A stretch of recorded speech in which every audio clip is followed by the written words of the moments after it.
Hello learners, welcome back to my channel. आज की video में हम पढ़ेंगे क्रिस्टोफर मार्लो के एक ट्रेजिक प्ले को जिसका नाम है डॉक्टर फास्टस।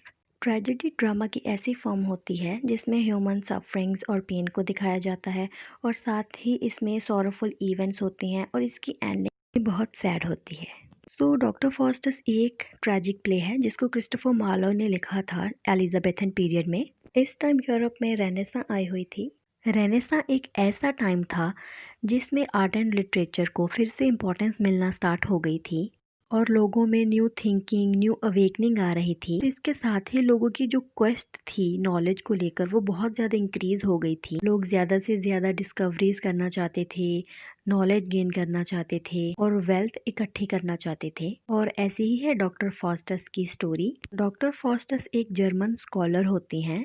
वो अभी विटनबर्ग जर्मनी में रह रहे हैं। उन्होंने लगभग हर एक सब्जेक्ट पे रिसर्च की हुई है, हर एक सब्जेक्ट को अच्छे से पढ़ा हुआ है, चाहे वो मेडिसिन हो, फिर चाहे वो मैथमेटिक्स हो, साइंस हो, लॉ हो, एस्ट्रोलॉजी हो। लेकिन उन्हें अपनी नॉलेज से सेटिस्फेक्शन नहीं है, वो और भी ज़्यादा नॉलेज गेन करना चाहते हैं। तो अब वो अपने सर्वेंट वैगनर को कह के अपने दो फ्रेंड्स को अपने घर पे बुला लेते हैं। इन दोनों का नाम होता है वेल्स एंड कॉर्निलियस। ये दोनों नेक्रोमेंसी में बहुत एक्सपर्ट होते हैं। नेक्रोमेंसी का मीनिंग होता है ब्लैक मैजिक।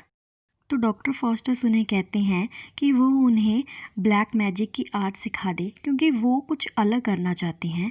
उन्होंने बहुत सारी नॉलेज इकट्ठी कर ली है, बहुत सारी थ्योरीज को पढ़ के। अब वो उन थ्योरीज से निकल के कुछ अलग करना चाहते हैं। तो वो दोनों डॉक्टर फास्टस को कुछ फंडामेंटल सिखा जाते हैं ब्लैक मैजिक के और उन्हें कुछ बुक्स वगैरह भी दे जाती हैं। उनके चले जाने के बाद डॉक्टर फास्टस के सामने एक गुड एंजल आती है और एक बैड एंजल आती है। तो गाइज, ये गुड एंजल और बैड एंजल हमारी कॉन्शियस ही होती है। जब हम कोई काम करने जा रहे होते हैं तो हमारे मन में यह डाउट्स आते हैं कि हमें ये काम करना चाहिए या नहीं। एक तरफ हमारा माइंड कहता है कि हमें ये काम करना चाहिए, इससे हमारा फायदा होगा, तो दूसरी तरफ हमारा मन कहता है कि हमें ये नहीं करना चाहिए। ऐसे ही डॉक्टर फास्टस के सामने ये डायलेमा है कि उन्हें इस रास्ते पे चलना चाहिए या नहीं। लेकिन वो गुड एंजल की बात को इग्नोर करके बैड एंजल की बात सुन लेते हैं। अब वो उन बुक्स को पढ़ के कुछ मैजिक, कुछ ट्रिक्स परफॉर्म करते हैं और उनके सामने एक अगली डेविल आ जाता है जिसका नाम होता है मेफिस्टोफेलिस। तो अब डॉक्टर फास्टस उसे कहते हैं कि वो उसका सर्वेंट बन जाए और जो जो भी वो उसे करने के लिए कहेंगे उसे वो करना होगा। लेकिन मेफिस्टोफेलिस उसे कहता है कि वो उसका सर्वेंट नहीं बन सकता क्योंकि उसका मास्टर लूसीफर है जिसे सैटन भी कहते हैं और लूसीफर की परमिशन के बिना मेफिस्टोफेलिस कुछ भी नहीं कर सकता। तो अब डॉक्टर फास्टस उसे ऑफर देती हैं कि अगर वो 24 ईयर्स के लिए उन्हें अनलिमिटेड पावर्स देगा, अनलिमिटेड नॉलेज देगा इस यूनिवर्स के बारे में, तो 24 ईयर्स के बाद वो अपनी सोल, अपनी आत्मा लूसीफर को बेच देगा। अब मेफिस्टोफेलिस ये ऑफर लेकर अपने मास्टर लूसीफर के पास चला जाता है। उसके चले जाने के बाद डॉक्टर फास्टस के सामने फिर से गुड एंजल और बैड एंजल्स आती हैं। लेकिन डॉक्टर फास्टस एक बार फिर से बैड एंजल की बात मानते हुए इसी रास्ते पर चलने का फैसला लेते हैं। तो अब मेफिस्टोफेलिस डॉक्टर फास्टस के पास दोबारा आता है। ये एग्रीमेंट साइन करने से पहले डॉक्टर फास्टस उससे हेल के बारे में, लूसीफर के बारे में बहुत सारी बातें पूछते हैं। यह सब चीज़ें डॉक्टर फास्टस को बहुत टेम्पटिंग लगती हैं और वो इस एग्रीमेंट पे अपने ब्लड से साइन कर देते हैं। साइन करने से पहले उनका ब्लड भी एक बार फ्रीज हो गया था। शायद नेचर भी यह चाहती थी कि वो ऐसा ना करें, लेकिन उन्होंने इस बात को नहीं समझा और डेविल्स के साथ ऐसा एग्रीमेंट कर लिया। अब मेफिस्टोफेलिस डॉक्टर फास्टस का सर्वेंट है और जो भी वो उसे करने के लिए कहेंगे उसे वो करना होगा। सबसे पहले डॉक्टर फास्टस उससे एक ब्यूटीफुल वाइफ की डिमांड करती हैं। तो मेफिस्टोफेलिस कहता है कि मैरिज तो एक होली सेरेमनी होती है, एक पवित्र रिश्ता होता है, तो मैं कोई भी पवित्र चीज़ का नाम नहीं ले सकता, इसलिए मैं तुम्हें एक वाइफ नहीं दे सकता। लेकिन वो उसके लिए एक डेविल वुमन को बुला लेता है। अब मेफिस्टोफेलिस डॉक्टर फास्टस को एस्ट्रोनॉमी, स्टार्स, प्लैनेट्स, यूनिवर्स की बहुत सारी नॉलेज देता है। लेकिन डॉक्टर फास्टस को कहीं ना कहीं लगता है कि यह सब गलत है और उसे रिपेंट कर लेना चाहिए, उसे गॉड से माफ़ी मांग लेनी। अब वो मेफिस्टोफेलिस से पूछते हैं कि ये दुनिया किसने बनाई है। तो मेफिस्टोफेलिस इसका आंसर नहीं दे सकता क्योंकि ये दुनिया गॉड ने बनाई है और वो गॉड का नाम तो अपनी जुबान पे ला ही नहीं सकते। अब लूसीफर कुछ और डेविल्स के साथ वहां पर पहुंचता है और डॉक्टर फॉस्टस को धमकाता है कि उसे गॉड का नाम बिल्कुल भी नहीं लेना है वरना उसके साथ बहुत बुरा होगा। डॉक्टर फॉस्टस को टेम्प्ट करने के लिए लूसीफर अपने साथ 7 डेडली सिंस लाता है। तो 7 डेडली सिंस ऐसी 7 चीज़ें होती हैं जो इंसान को कुछ बुरा करने के लिए इंस्पायर करती हैं, पाप करने के लिए इंस्पायर करती हैं। तो पहला डेडली सिन है प्राइड। प्राइड से हमारे में घमंड आ जाता है, हम एरोगेंट हो जाती हैं और हम अपने आप को हमेशा दूसरों से ऊंचा समझती हैं।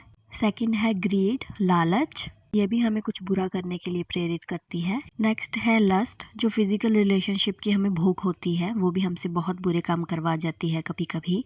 तो नेक्स्ट है एनवी, मतलब जेलसी।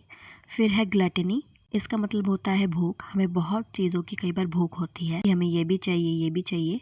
और नेक्स्ट है रैथ। रैथ का मीन्स होता है गुस्सा और गुस्से से तो हमें पता ही है कि क्या कुछ हो जाता है। और लास्ट डेडली सिन है स्लॉथ। स्लॉथ का मीनिंग होता है लेजीनेस, कि हमें काम करते हुए आलस आती है। इनमें से कोई एक भी हमारे लिए बहुत डेडली साबित होता है, लेकिन डॉक्टर फॉस्टर्स को तो ये सभी चाहिए थे। इन सभी डेडली सिंस को देखते हुए डॉक्टर फॉस्टर्स ने फिर से डेविल्स के साथ रहने का फैसला लिया। अब मेफिस्टोफेलिस डॉक्टर फॉस्टर्स को अलग अलग जगह पे घुमाने के लिए ले जाता है क्योंकि डॉक्टर फॉस्टर्स पूरी दुनिया की नॉलेज लेना चाहते थे। सबसे पहले वो रोम पहुंचती हैं और वहाँ पे पोप को प्रैंक करके आती हैं। उसके बाद वो जर्मनी जाती हैं और जर्मन एम्परर के कोर्ट में अपनी मैजिक स्किल्स परफॉर्म करती हैं। उस कोर्ट में डॉक्टर फॉस्टर्स का किसी नाइट के साथ आर्ग्यूमेंट हो जाता है, इसलिए उस नाइट के सर पे वो सींग उगा देता है। वहाँ से निकलने के बाद उसे एक हॉर्स डीलर मिलता है और डॉक्टर फॉस्टर्स अपना हॉर्स उसे दे देते हैं और उसे कहते हैं कि इस हॉर्स को वो पानी में ना लेके जाए। लेकिन वो हॉर्स डीलर इसे पानी में ले जाता है और उसका हॉर्स गायब हो जाता है। वो डॉक्टर फॉस्टर्स के पास जाता है अपने पैसे वापस लेने के लिए कि उसके साथ तो डॉक्टर फॉस्टर्स ने फ्रॉड किया है। वो सो रहे होते हैं और हॉर्स डीलर उन्हें उठाता है कि डॉक्टर फॉस्टर्स की एक लेग उसके हाथ में आ जाती है। इसे देखकर वो डर के भाग जाता है। ये भी एक प्रैंक था और मैजिक से वो लेग फिर से वापस लग जाती है उन्हें। अब मेफिस्टोफेलिस और डॉक्टर फॉस्टर्स एक ड्यूक के कोर्ट में जाती हैं। वहाँ पर वो ड्यूक की वाइफ को बहुत इम्प्रेस करती हैं और उनके लिए ग्रेप वाइन अरेंज करती हैं जो कि विंटर में नहीं अवेलेबल होती, और अलेक्जेंडर द ग्रेट की सोल भी बुलाती हैं। एक सीन में रॉबिन और रेफिन नाम के 2 पर्सन्स भी इंट्रोड्यूस होती हैं।